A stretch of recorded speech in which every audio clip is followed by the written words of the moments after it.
শুধু টাকা রোজগারের ফিকির। দেশে থাইকা পারো, নইলে বিদেশ গিয়া পারো, কোনো না কোনোভাবে পয়সা রোজগার করো। টাকা রোজগার করলে মা বাপ খুশি, টাকা রোজগার না করলে না অখুশি, খালাস। এরপরে ইমান আছে কিনা, ইসলাম আছে কিনা, নামাজ আছে কিনা, কোরআন আছে কিনা, আল্লাহ চিনে কিনা, হালাল হারাম কিনা, জায়েজ না জায়েজ না, এত কিছু আমার দরকার। ফুতেরে জিগায়ও না যে ফুত কামাই যে করতেছ কি হালাল কামাই করো না হারাম, না এত কিছুর দরকার কি। টাকা দিতেছে, খাইতেছে, ঘুমাইতেছে, বিল্ডিং করতে আসে, জমি কিনতে আসে, আপেল মালটা খাইতেছে। এক ছেলে আমারে নিজে বলছে, আমি সবার ব্যাপারে বলি না, এক ছেলে আমারে নিজে বলছে, হুজুর আমি একটা দেশের নাম বলছে, যেই দেশে আমার কর্মটা ছিল, চলে আসছে ওই দেশ থেকে। আমার বলছে, হুজুর আমার কর্মটা হলো এই, মদের বার, মদের হোটেলে নারী পুরুষ উলঙ্গ জিনা ব্যভিচার করে, আমার দায়িত্ব শুধু পাশে দাঁড়িয়ে মদের বোতল নিয়ে দাঁড়ায় থাকা, যতবার তারা চায় অতবার তাদেরকে মদ গ্লাসে ঢেলে দেওয়া, তাদের হাতে তুলে দেওয়া। এর বিনিময়ে আমার মাসে বেতন 2 লাখ টাকা। মুসলমান, মুসলমান, মুসলমানের সন্তান, বাংলাদেশের সন্তান। তো এই টাকা যখন বাবা খাচ্ছেন, বিল্ডিং করতেছে, কোনো টেনশন নাই। আমি আবারও বলছি, আমি সবার জন্য বলি না, ওই বলছে দেখে অট্টা কইছি, কথা বুঝছেন না, আমি তো নাম ঠিকানা বলি না। হে আত্মীয়তার আইয়ুহাল কাতি', আত্মীয়তার সম্পর্ক ছিন্নকারী ব্যক্তি, আসো। এই জন্য ভাইয়ের সাথে যুদ্ধ করছো, বোনের সম্পদ নষ্ট করছো, চাচারে সম্পত্তি দাও নাই, এই জন্য, এই দুনিয়ার জন্য নাও, এখন না, এখন যা লাগে নাও। এইভাবে প্রত্যেক নাফরমান পাপীকে, হে হারামখোর সুদ করে দিগা, এখানে টাকা যা লাগে নে, নে বাটপার, এখান থেকে টাকা নে, কি পরিমাণ টাকা দরকার ছিল তোর, নে। এইভাবে রাসূলুল্লাহ সাল্লাল্লাহু আলাইহি সাল্লাম বলেন, দুনিয়ার এই সম্পদগুলো কথা বলবে আর ডাকবে, ডাকলে মানুষ, আচ্ছা এটা তখন কেরম লিখবো, কথা বোঝেন নাই, এটি যখন কথা বলবে, ডাকাডাকি করবে, মানুষ কি বলবে? লোকেরা তো সবাই দাঁড়াইছে, মানুষও তো দাঁড়াইছে, তারারই তো ডাকতেছে, তো তারা কি বলবে? ওয়াকালাল ইনসানু মা লাহা, আল্লাহ নিজেই বলতেছে, লোকেরা তখন মানুষগুলো বলবে মা লাহা, এটা কি হলো, আরে এইটা কি কারবার, এগুলো কথা বলে কেমনে, এগুলো কি কয়, এরা আমার চিনলো কেমনে, আমি যে সিটার, আমি বাটফারে চিন্তা লাগলো, ইন্নারিল্লাহ, একেবারে পুরা ধরা অনবিচার আচার কিছুই শুরু হয়েছে না, এখনই বেজ্জুতি, বাকিটা তো অবস্থা খারাপ। মানে অর্থাৎ মানুষগুলো অবাক হয়ে বলবে মা লাহা, কি হলো জমিনে, কি হলো এগুলোর, এরা এমন করছে কেন, এরা কথা বলছে কেন? আল্লাহ বলেন ইয়াউমাইদিন তুহাদ্দিসু আখবারাহা, আল্লাহ তাআলা বলেন, বান্দা হে কি দেখছো হবে, এই মাত্র দেখলা স্বর্ণ রৌপ্য টাকা পয়সা কথা বলে, এখনে না দেখবা আসল খেলাটা।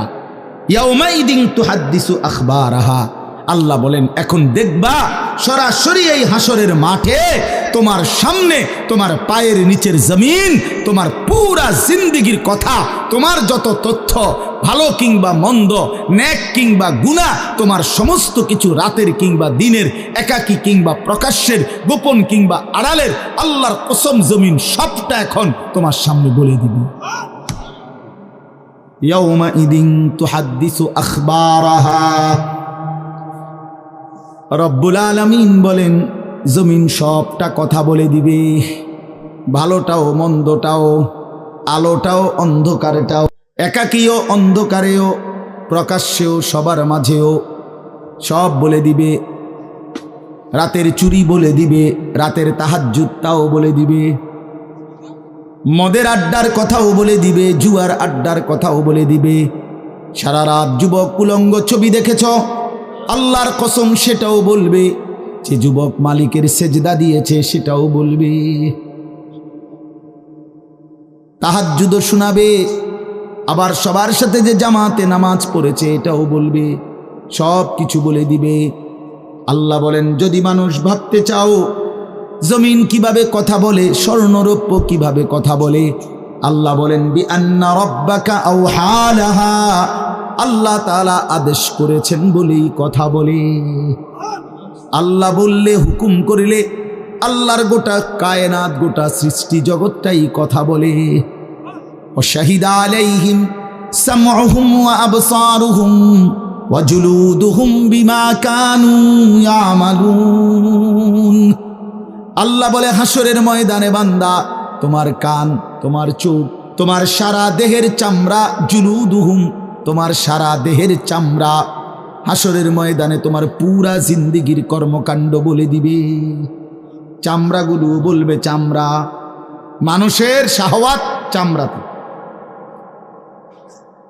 এই জন্য সমস্ত যৌনতার ঘটনা, অসভ্যতার ঘটনা শরীরের চামড়া বলে দিবে।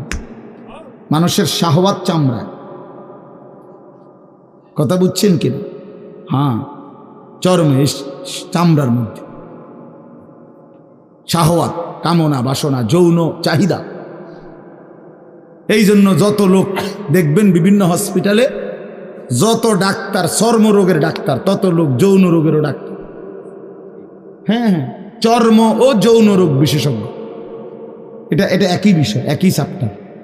চামড়া মানে আল্লাহ তাআলা বলেন, তোমার চামড়া বলে দিবে কত রাত, কত দিন নারীর প্রতি অবৈধ আগ্রহ, অস্থিরতার, বেহায়াপনার, অসভ্যতা করেছিলে।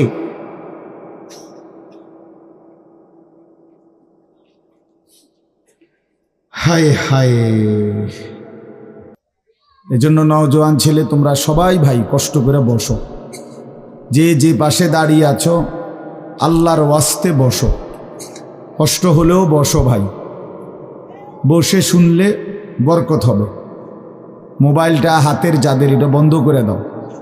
হাতে ধরা যেই মোবাইলগুলো, এগুলো বন্ধ করে দাও ভাই, এগুলো নামায়ে ফেলো। আমাদের চেহারার দিকে তাকাইয়া আল্লাহর কথা মনোযোগ দিয়ে শুনলে লাভ হবে। আসলে বাস্তবতা হলো, প্রতিটা আয়োজন কষ্টের আয়োজন। এক একটা মাহফিলের মধ্যে অনেক মেহনত করতে হয়।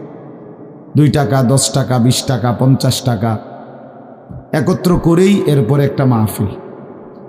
এক মুঠে কেউ টাকা দেয় না, অনেক জনের কাছ থেকে বারবার গিয়ে কষ্ট করে নিয়ে সবাই মিলে মিশে একটা মাহফিল।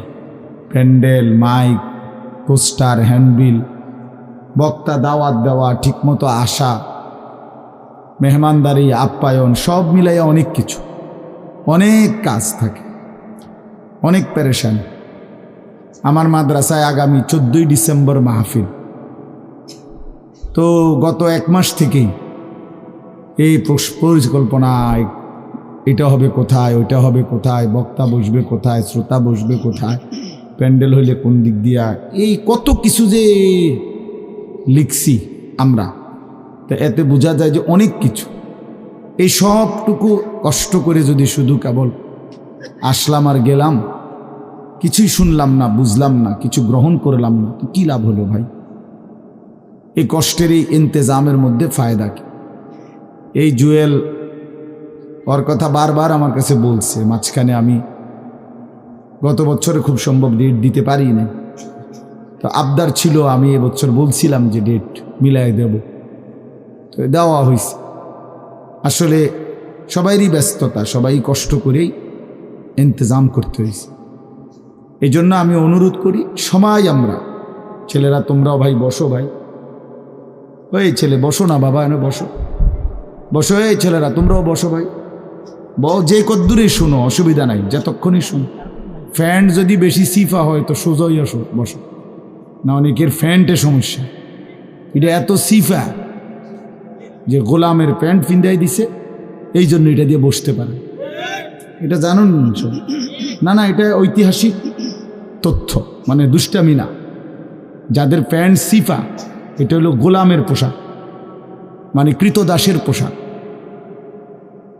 হ্যাঁ, এটা হলো আফ্রিকান, যাদেরকে দিয়ে পৃথিবীতে কৃতদাসের কাজ করাইতো, অর্থাৎ এই ভেড়া, বকরি, উট, দুম্বা, এগুলো লালন পালনের কাজ করাইতো, তো তাদেরকে এরকম সিপা প্যান্ট ফিলে, মানে টাইট, কেন? যাতে বসতে না পারে। হ্যাঁ সত্যি, এটা ঐতিহাসিক কথা, যাতে বসতে না পারে, কাজে যাতে ফাঁকি দিতে না পারে, এই জন্য এদেরকে এই চিপা প্যান্ট এটা পরায় দিচ্ছে। নাহলে এটা কোনোভাবেই সুস্থ স্বাভাবিক কোনো মানুষের পোশাক না। সামান্যতম সুস্থতা আছে যার ভিতরে, সে এত টাইট এটা পরে কীভাবে? বেচারা হাঁটে কেমনে, বসে কেমনে, পেশাব পায়খানার জরুরত আছে মানুষের, তাইলে এটা পড়া মানে দাঁড়াইয়া প্রস্রাব করা ছাড়া তো অন্য কোনো সিস্টেম নেই, নাহলে এটা সে কীভাবে বসবে? তাইলে এত কষ্ট করে মানুষের পোশাক আল্লাহ তাআলা নাজিল করেছেন। ইয়া বনি আদমা কাদ আনজালনা আলাইকুম লিবাসান, কোরআন শরীফে আছে। আল্লাহ বলেন, হে বনি আদম, আমি আল্লাহই তোমাদের উপরে পোশাক নাজিল করেছি। পোশাক আল্লাহর দেওয়া। এই যে মানুষ পোশাক পরার এই অনুভূতি, এটা আল্লাহর দেওয়া। আদম আলাইহিস সালামকে আল্লাহ তাআলা সৃষ্টি করে পোশাক ছাড়া পেশ করে নাই ফেরেশতাদের সামনে। কি মনে হয় আপনার? খোলামেলা, বুঝছেন না কথাটা? তো ওনার গায়ে কি ছিল? পোশাক ছিল। তো আল্লাহ তাআলা যখন থেকে আদমকে সৃষ্টি করলেন, তখন থেকে আদমের গায়ে পোশাকও দিল, সেই থেকেই পোশাক। ইউয়ারি সাওআতিকুম ওয়ারিশা, এটা স্পষ্ট। আল্লাহ বলছে দুইটা উদ্দেশ্যে পোশাক দিলাম। এক, এটা তোমাদের লজ্জা ঢেকে দিবে, আর ওয়ারিশা, এটা তোমাদের সৌন্দর্যের উপকরণ হবে। তাহলে এটার মধ্যে একটা আর্ট আছে, সৌন্দর্য আছে, এটা লজ্জা ঢাকবে। এখন যদি লজ্জাই না ঢাকে, এটা যদি সতরই না ঢাকে, তো এটা হলো কি? আল্লামা তকি উসমানী দামাত বারাকাতুহুমুল আলিয়া হজরত বলছেন যে কোনো মানুষের, পুরুষের সতর কোমর থেকে নিয়ে, নাভি থেকে নিয়ে হাঁটু, তো এটুকু জায়গা এভাবে ঢাকতে হবে। একে তো মোটা হইতে হবে কাপড়, যাতে করে পাতলার কারণে চামড়া দেখা না যায়। আরেকটা হলো এতটুকু ঢিলে ঢালা হইতে হবে, যাতে করে এতটা টাইট হইয়া না লাগে, যেন অঙ্গ প্রত্যঙ্গ, রান, পিছনের অংশ কার কেমন এটা বোঝা না যায়, স্বাভাবিক যেন ঢিলে ঢালা হয়। নাই তো এটা কি হয় না, পোশাক হয়। একবারে শরীর সাইজ কাইটা বানানো, এটা কোনোভাবেই সৌন্দর্য না।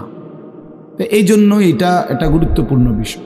এটা বলে অনেক সময় অনেকেরই দেখি, এই বেচারা আমাদের সাথেও কোনো সময় দেখা করতে আসলে মাদ্রাসায়, মনে করেন মাহফিলের দাওয়াত দিতে আসছে, অথবা এমনি দেখা করতে, তো আমাদের তো নিচে বসতে হয়, চেয়ার টেবিল নাই। তো এই নিচে বসতে কইলে আর বই তারা এটারে টানতে টানতে ফ্যান যান শেষ। বেচারা নিজেও কষ্টে প্যারেশানিতে পড়ে, আমরাও প্যারেশানিতে পড়ি।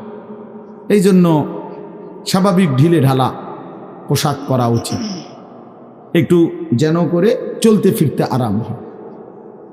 ভাই তোমরা বসতে না, তোরা এখান থেকে চলে যাও, বেটা অপদার্থ কোথাকার, যাও এখান থেকে বেটা, হ্যাঁ যাও। তোমার মতো দু চারজন শ্রোতা না হলে কি ফালতু কোথাকার। এতবার বললাম, এটা বসতে ক্ষতি কি? আল্লাহর কথা বসে শুনতে হয়। এটা এতবার একটা কথা বলতেছি, এটা যদি গুরুত্ব না হয় তো এটা কি হলো আমাদের বলেন? আল্লাহর কথা বসে শুনতে হয়, এটা তো একটা সার্কাস না। কি বলেন, এটা কি একটা সার্কাস? তাইলে কোরআন শরীফে আছে এটা। মুসা আলাইহিস সালামকে আল্লাহ তাআলা তুর পাহাড়ে জুতা খুলতে বললেন কেন? জুতা খুলে বসবার জন্য।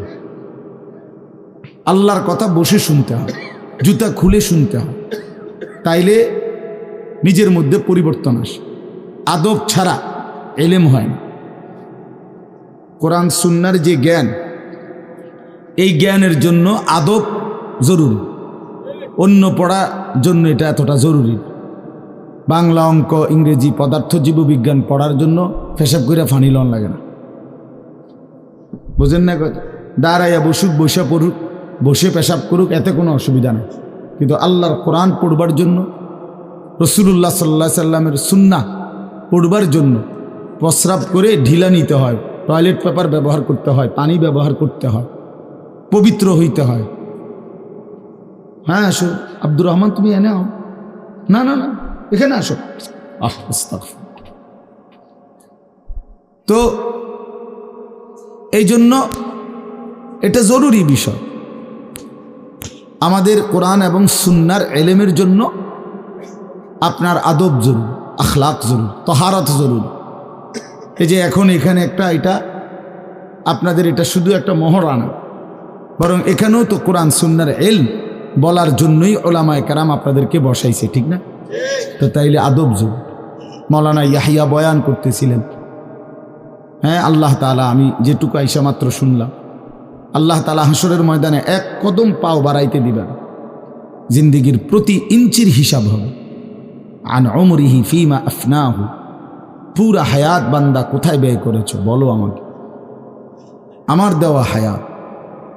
ও আন শাবাবিহি ফিমা আবলাহু, শুধু যৌবনটা কোথায় ব্যয় করেছো সেটা আমাকে আলাদা বলো। ও আন মালিহি মিন আইনা ইকতাসাবাহু ওয়া ফিমা আনফাকাহু, প্রতিটি টাকার ব্যাপারে হিসাব দাও দুইটা। এক, টাকাটা কামাই করছো কেমনে, ব্যয় করেছো কোথায়। ওয়া মাদা আমিলা ফিমা আলিমা, যা যা শিখেছিলা, জেনেছিলে, শুনেছিলে, তা কি পরিমাণ আমল করেছো সেটা বল, সেটা বল। এই জন্য এই বিষয়গুলো জরুরি। বাপ রাসূলুল্লাহ সাল্লাল্লাহু আলাইহি সাল্লাম বলেন, এগুলো উত্তর না দিয়ে কোনো মানব সন্তান হাসরের ময়দানে এক কদম সামনে যাইতে পারবে না, এক কদম সামনে যাইতে। কোরআনুল কারীমের মধ্যে আছে, আল্লাহ তাআলা বলেন, ফাওয়ারাব্বিকা লানাসআলান্নাহুম আজমাইন আম্মা কানু ইয়ামালুন। আল্লাহ তাআলা বলেন, আমার কসম, মানে আল্লাহর কসম, আল্লাহ নিজের কসম করে বললেন, আমি অবশ্যই তোমাদেরকে জিজ্ঞেস করব, অবশ্যই অবশ্যই সকলকে, আজমাইন, সকলকেই আমি আল্লাহ জিজ্ঞেস করব, আম্মা কানু ইয়ামালুন, দুনিয়ার হায়াতে যা তোমরা করেছিলে। এই জন্য আল্লাহ তাআলার আড়াল হওয়ার কোনো সুযোগ নেই, হিসাবের বাইরে আমরা কেউ না। আল্লাহ তাআলা বলেন, সুম্মা লাতুসআলুন্না ইয়াওমা ইদিন আনিন নাঈম। আল্লাহ তাআলা বলেন, ওই বাবা, আরে কি প্লাস্টিকে না, কথা বলো কেন? আল্লাহ তাআলা বলেন, আমার দেয়া প্রতিটি নিয়ামত সম্পর্কে অবশ্যই আমি তোমাদেরকে জিজ্ঞেস করব, প্রতিটা নিয়ামত। হাদিসের মধ্যে আছে, আল্লাহ তাআলা জিজ্ঞেস করবেন, নবী সাল্লাল্লাহু আলাইহি সাল্লাম বলেছেন, আল্লাহ জিজ্ঞেস করবেন, আলাম নসিহ জিসমাক, বান্দা আমি মোট এতদিন তোমার শরীর সুস্থ রাখি নাই, সেইটুকু শুকর কি আদায় করেছো বলো। অনুরভিকা মিনাল মা, আমি কি তোমাকে প্রতিবার তৃষ্ণার্ত অবস্থায় পানি পান করিয়ে তোমার তৃষ্ণা নিবারণ করি নাই? যতবার পানি পান করছো, তো এরপরে আমার কি শুকর আদায় করছো বলো বান্দা। আহা বদনসিব মুসলমান তো আলহামদুলিল্লাহ বলতেও জানেন, পানি পান করে সেরা যে একবার আলহামদুলিল্লাহ বলবে, এটুকু তো জানেন, এটুকু তো জানেন। তাইলে এই জন্য বললাম, আমরা কিন্তু প্রত্যেকেই আমাদের হায়াত, ইয়াহিয়ার ওই কথার থেকে আমি বললাম, আমাদেরকে উত্তর দিতে হবে। ওয়াকিফুহুম ইন্নাহুম মাসউলুন। আল্লাহ তাআলা বলেন, হাসরের ময়দানে ফেরেশতাদেরকে বলবেন, আমার বান্দাদেরকে দাঁড় করাও, তাদেরকে এখন জিজ্ঞেস করা হবে একজন একজন করে। ওয়াকুল্লুহুম আতিহি ইয়াউমাল কিয়ামাতি ফারদান। আল্লাহ বলেন, সকলকে আমি আল্লাহর সামনে আসতে হবে একজন একজন। ফারদান অর্থ ওয়াহিদান, একজন একজন আমার সামনে এসে দাঁড়াবে, আমার সামনে তুমি একাকী উত্তর দিবে, কোনো দুভাষী থাকবে না, একাকী উত্তর দিবে। এজন্য বাপ আমার, এটা জরুরি বিষয়, আমাদের জন্য জরুরি বিষয়। আমরা যেন আমাদের জিন্দেগির কদর করি। ছেলেরা তোমাদেরকেও বলি, ভাই হায়াত এই শুধু শুধু কাটাইয়ার মধ্যে কোনো ফায়দা নেই। বুট খাইতে খাইতে নষ্ট করে দিলা জীবন, সামান্য মোবাইলের জন্য জীবন। একটা মোবাইলের আর কতই দাম, 12, 14, 18 হাজার টাকা। তো এই সামান্য টাকার একটা মোবাইল, এর জন্য এত সুন্দর হায়াত শেষ করে দেওয়া, এটা ঠিক না। বন্ধুদের আড্ডায় 5 ঘন্টা 6 ঘন্টা জীবন শেষ করে দিলেন। আল্লাহ আমাদেরকে বুঝ দান করেন। এজন্য চলেন প্রতিটা মাহফিলের বয়ান মনোযোগ দিয়ে শুনবে, জুমার নামাজের বয়ান মনোযোগ দিয়ে শুনবে।